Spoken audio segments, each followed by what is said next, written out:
Hi boys and girls, today I'm going to read to you chapter 19 of Charlotte's Web, the egg sack. So grab something to drink. Miss V has her favorite mug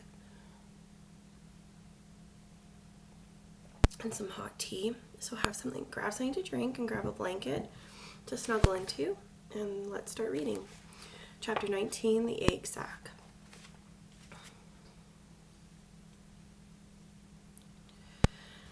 Next morning, when the first light came into the sky and the sparrows stirred in the trees, when the cows rattled their chains and the rooster crowed and the early automobiles went whispering along the road, Wilbur awoke and looked for Charlotte.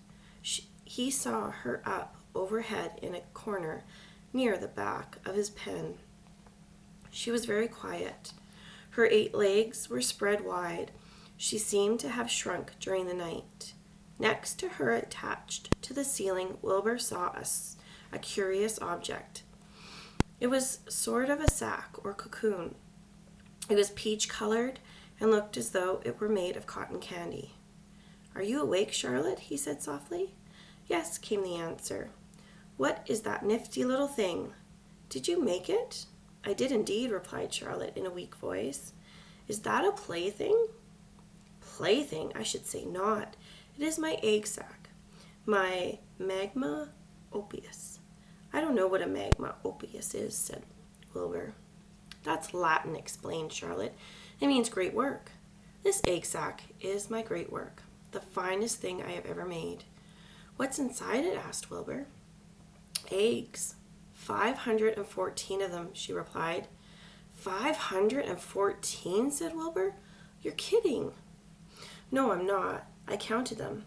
I got started counting as I kept on, just to keep my mind occupied.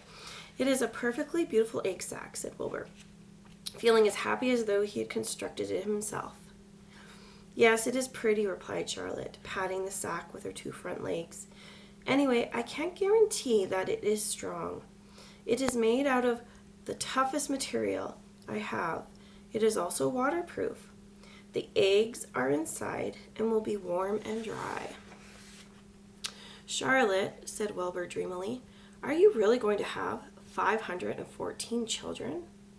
"If nothing happens, yes," she said. "Of course, they won't show up till next spring." Wilbur noticed that Charlotte's voice sounded sad. "What makes you sound so downhearted? I should think you'd be terribly happy about this." "Oh, don't pay any attention to me," said Charlotte. "I just don't have much pep anymore. I guess I feel sad because I won't ever see my children." "What do you mean you won't see your children?" "Of course you will. We'll all see them. It's going to be simply wonderful next spring in the barn cellar, with 514 baby spiders running around all over the place. And the geese will have a new set of goslings, and the sheep will have their new lambs."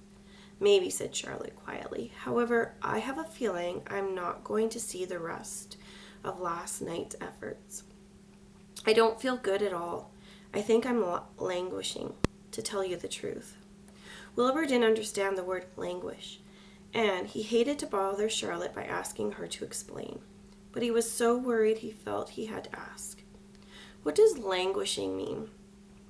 "It means I'm slowing up, feeling my age. I'm not young anymore, Wilbur.